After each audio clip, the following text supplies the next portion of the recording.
The waiter froze mid-step, champagne bottle still tilted in his hand. The restaurant's warm golden lights suddenly felt like interrogation lamps. Couples laughed around me, forks clinking, love songs humming softly. But at my table, the silence was deafening. There were 2 champagne flutes. Only one was full. Mine. I'd spent $280 reserving the same corner table where we had our first anniversary. I'd even ordered his favorite wine. The 2012 Bordeaux, he once said, tasted like our beginnings. The waiter looked at the empty chair, then back at me and whispered, "Would you like to wait a little longer?" I smiled through the sting in my chest. "He's just running late," I lied. He wasn't late. He'd texted 15 minutes earlier. "Don't wait up. Got drinks with the team." No heart emoji, no apology, just 7 words that carved 15 years of love into statistics. The backstory of generosity. That text wasn't just about a missed dinner. It was the final receipt in a life of financial and emotional overdrafts, all in his name. 1. The promotion loan. When he wanted to dress for success, I withdrew $200 from my savings to buy him custom suits.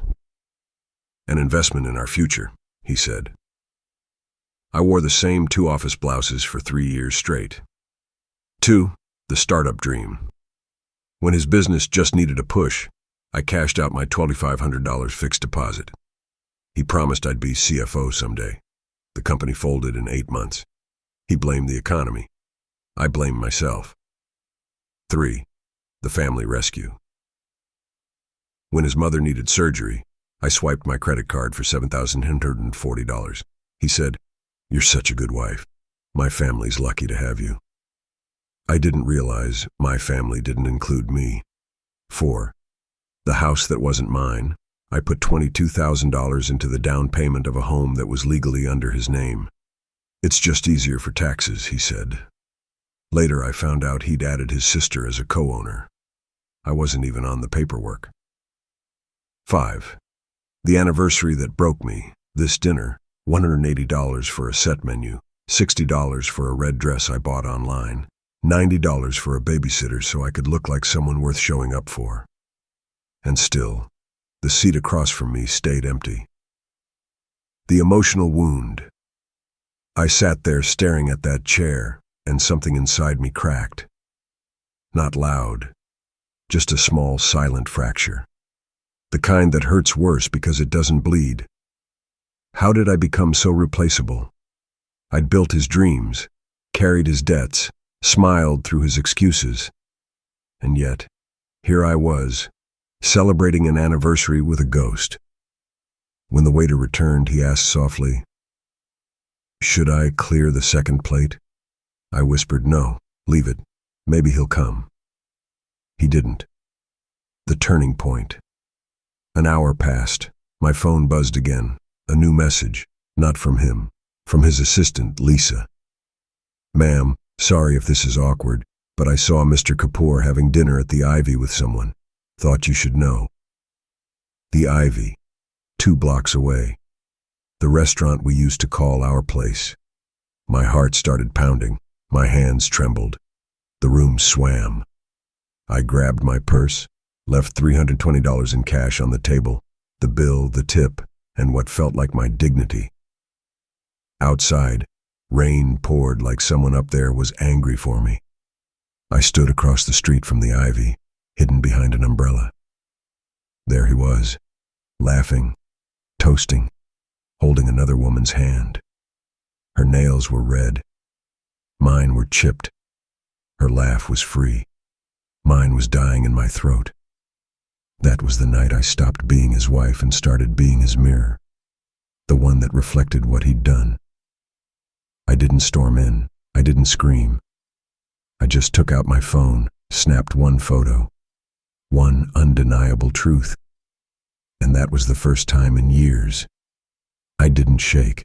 For the first time in 15 years, I treated my marriage like a ledger. Every expense I justified as love became a number. The $12,500 startup bailout, the $7,240 hospital bill, the $22,000 down payment, the $3,200 in suits. The 320 anniversary humiliation. Total 45,160. I stared at that number until the zeros blurred. That was the price of my silence. The cost of confusing loyalty with servitude. He always said I was terrible with money. Turns out I was just terrible at saying no. Scene 2. The bank visit. Professional validation. By noon, I walked into Axis Bank, my palms sweating. The floor tiles gleamed. Sterile, polished, honest. I sat across from a woman named Mira, the financial advisor. She had calm eyes and the kind of poise that comes from seeing hundreds of women like me. I handed her my file. I need to separate my accounts from my husband's, immediately. She looked at the paperwork. Do you have independent income? Not much, I freelance, maybe earn $25,000 a month. She nodded. That's enough to start.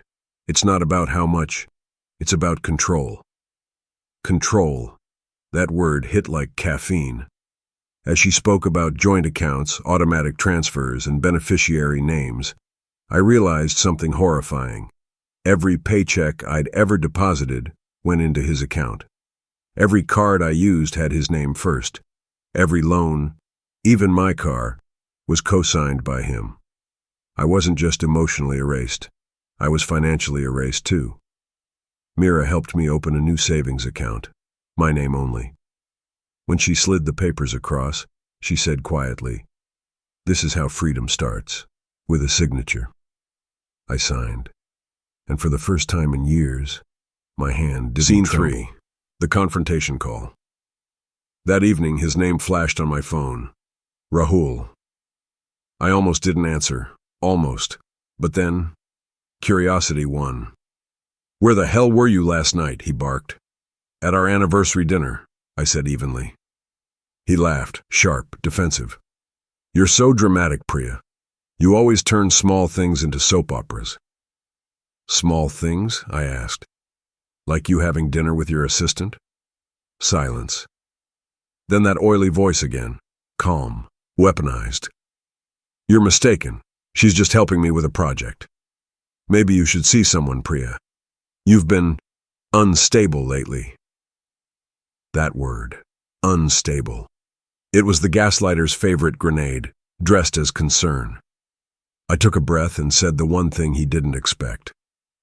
"Maybe I will see someone, a lawyer." Click. That was my first mic drop. Scene 4. The lawyer's office. Truth meets paper. The next morning, I sat in a mahogany-paneled office across from Advocate Ramesh, a man with tired eyes and an organized desk. I handed him the photo of Rahul and Lisa at the Ivy. He didn't gasp or scold. He just said, "You're not the first, but you might be the last if you handle this right."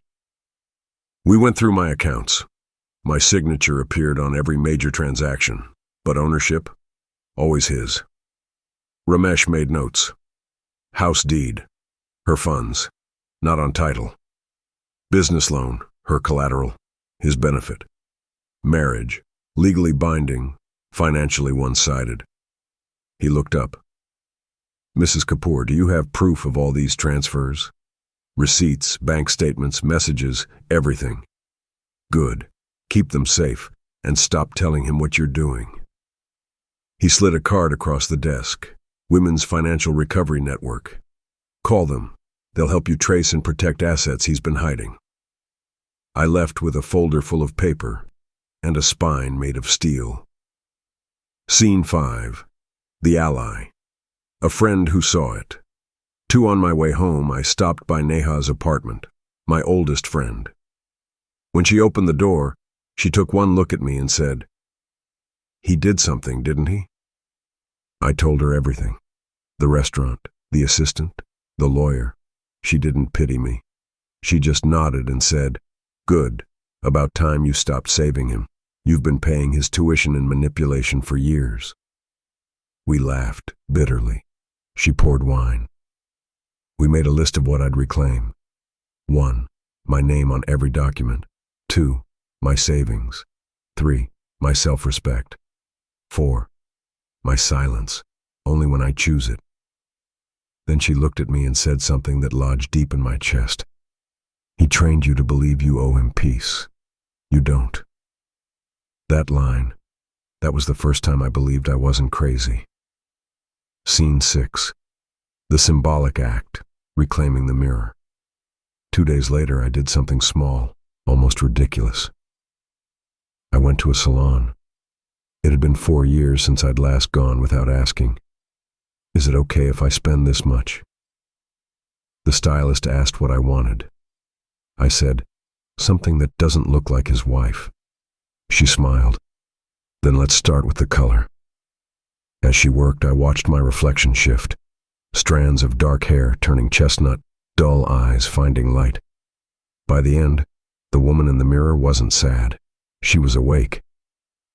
When I paid the Rs Fordo 200 bill, I didn't flinch. I even tipped her 500, because this wasn't vanity. It was a receipt of rebirth. Scene 7. The antagonist strikes back. That night, Rahul sent an email titled, "Concerned about you." Inside, he wrote, "I noticed you've been moving money and speaking to lawyers.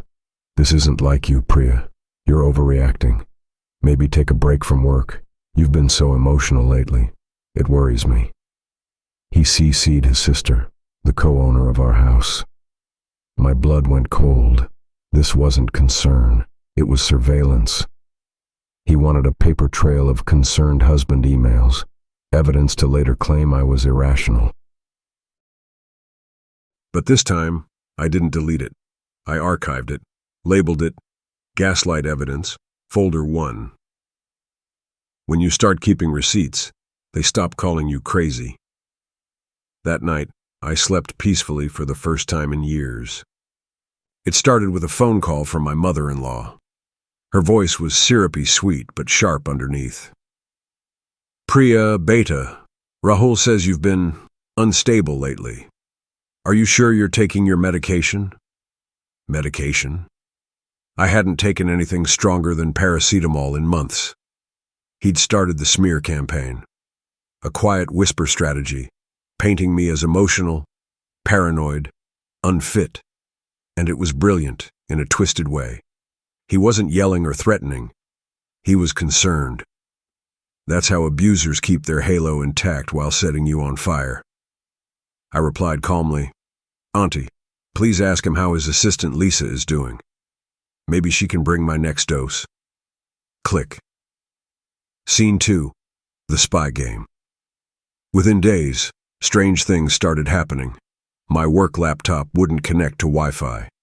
My phone kept restarting, and my new bank account showed failed login attempts. Mira, the banker, confirmed my worst suspicion. Someone had tried to access my financial data using my husband's email credentials. So I did what any cornered woman does in the digital age. I adapted. I changed every password.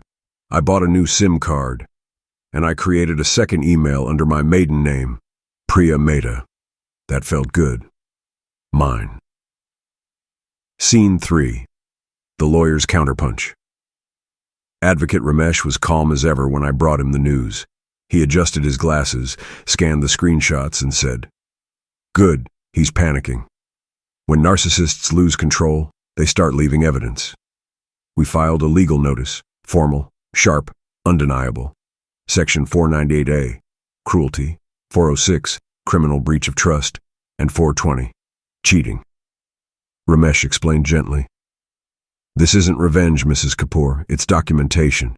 Every word he said about you, you'll now have in writing." He prepared a binder with tabs. 1. Financial transfers. 2. Photos. 3. Email threads. 4. Chat logs. 5. Witness statements. When he closed the file, he said, "Remember, we're not proving your pain. We're proving his pattern." That line, proving his pattern, stayed with me. Scene 4. The family confrontation. The next weekend, my brother called. Didi, he came to our house. My stomach dropped. What did he say? That you've lost your mind, that you're ruining his reputation.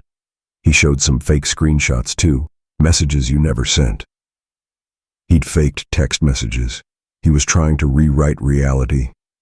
So I did something unexpected. I invited the entire family to lunch. both sides. He walked in confident, wearing that smug half-smile. Everyone looked tense, waiting for drama. But I had the receipts, literally. I calmly projected the real chat screenshots on the TV, the bank transfers, the lawyer's letter. Then I looked straight at him and said, "You said I was unstable, but this—" I pointed at the evidence. "This looks very organized to me." He froze. The room went silent, and for the first time I saw fear flicker in his eyes. Not because I yelled, but because I didn't. Scene 5. The breaking point.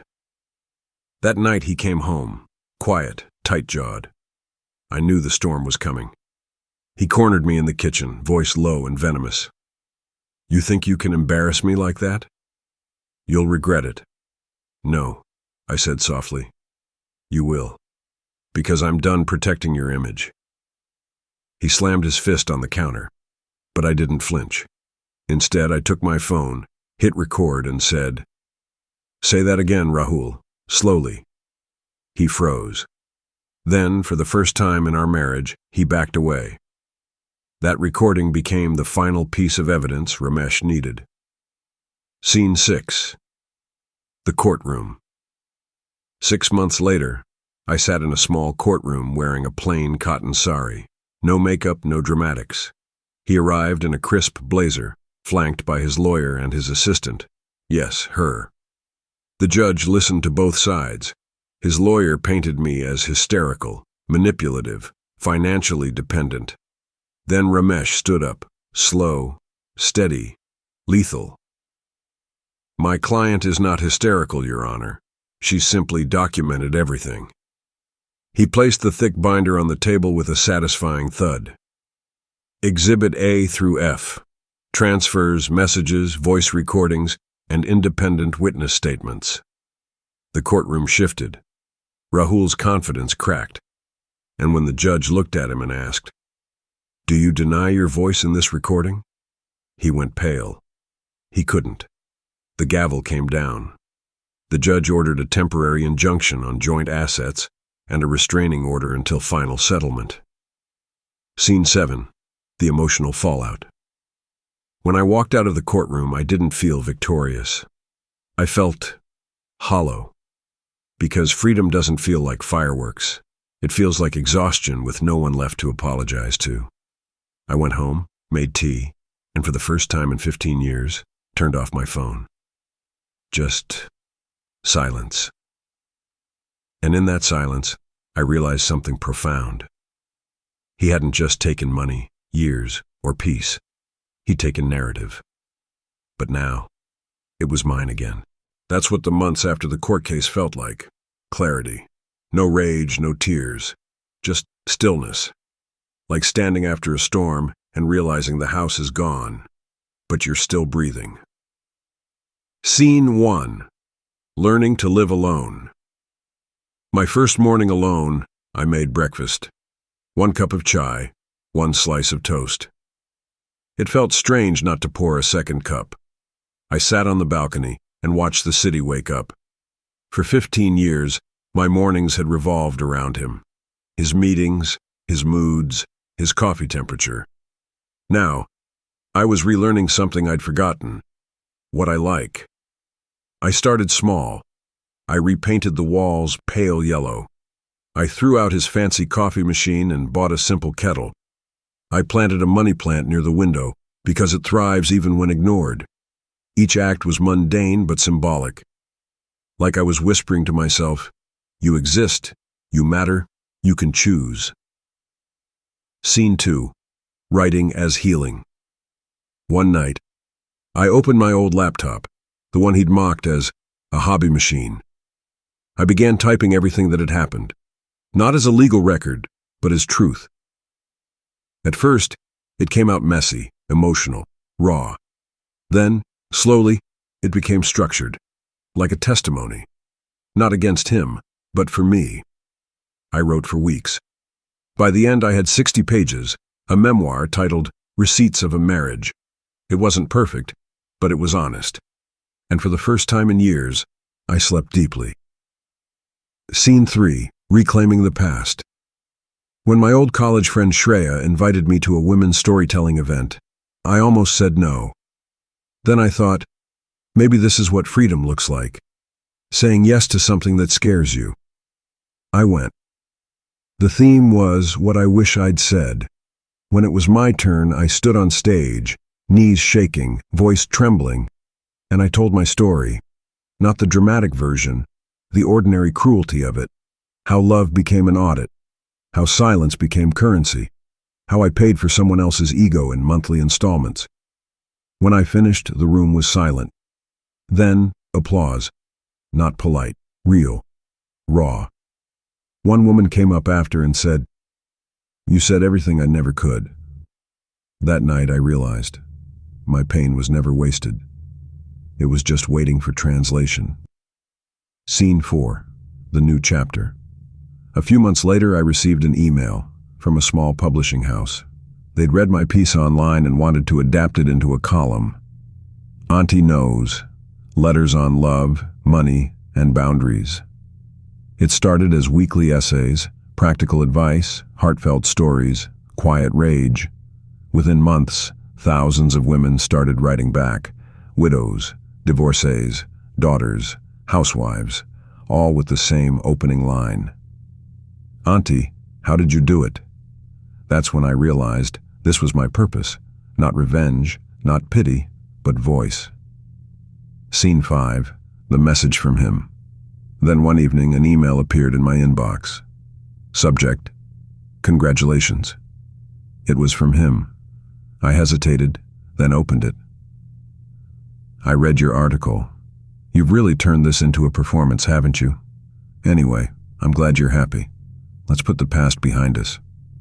There it was, the classic narcissist move. Rewrite history, pretend civility. But this time, I didn't react. I didn't delete it. I just replied, "Thank you. I already have."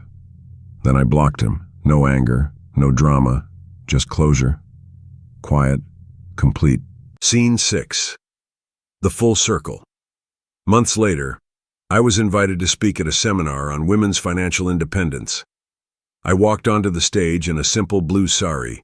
No jewelry, no mask. As I looked out at hundreds of faces, curious, hopeful, scared, I said, "I used to think empowerment meant fighting men, but it's not. It's fighting the part of yourself that believes you deserve less." The audience went silent. Then applause rose like thunder. I smiled. Not the polite one, but the real one I hadn't worn in 15 years. Scene 7. Epilogue, the quiet victory. Now every Sunday I walk to the cafe where it all started. I order the most expensive coffee on the menu, R320, the same price as the wine he refused me. I sit by the window, open my journal, and write letters to women I'll never meet. And sometimes when the light hits my hair, still chestnut, still soft, I catch my reflection in the glass and whisper, "You didn't lose him. You found you." Then I smile, sip my coffee, and start the next story. Scene 1. The next generation. That morning she came to me crying, mascara streaked, phone clutched in her hand. "He ghosted me, Auntie, after everything." I smiled, gently, not mockingly. "And what did you give him?" "My time, my loyalty, my whole semester." "And what did he give you?" "Excuses." I handed her a napkin and said, "Then you're already ahead of me. I gave 15 years.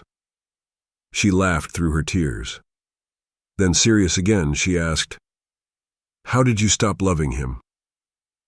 I thought for a while, staring at the bougainvillea spilling across the railing. I didn't stop. I just started loving myself more. Love doesn't end.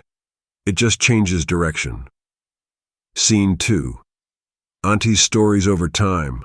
Our Sundays became rituals. She'd bring her heartbreaks.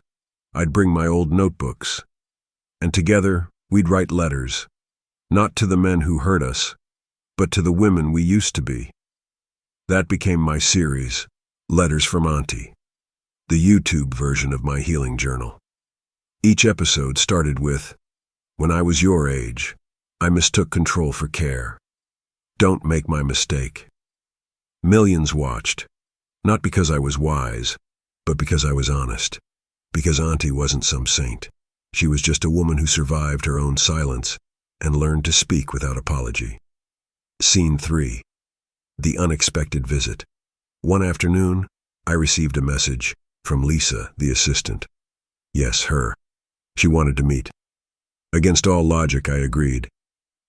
We met at a quiet cafe, the same one where my story had ended and hers had begun. She looked tired, older. I just wanted to say, you were right. He's doing to me what he did to you. For a moment I felt pity, not anger. Because I saw it now. She wasn't my villain. She was my sequel. I told her, leave before you start narrating your life in past tense. She nodded, crying. When she left, I didn't feel righteous. I just felt free. That was the day I knew. Healing isn't about closure. It's about graduation. Scene 4. The last letter. One night, long after everyone had gone to bed, I sat on the terrace and opened my journal. On the last page, I wrote, to the woman I was, you were soft when the world called you weak. You were loyal when they called you foolish. You were brave enough to stay, and braver still to leave. You did not lose love. You found truth, and truth will never abandon you again. I signed it simply, Auntie. Scene 5. The full circle. The next Sunday, Anaya arrived bubbling with news. Auntie, I told my friends your story, the real one, and they said she's iconic. I laughed, shaking my head. No, Beta, I'm not iconic, I'm just healed. She hugged me tightly and whispered, one day, I'll tell stories like you. I looked at her, bold, unbroken, learning early what took me decades. And I said softly, good, but don't wait till you're my age to write them. As the sun dipped behind the skyline, I felt it, that quiet sense of arrival. No bitterness, no longing, just peace.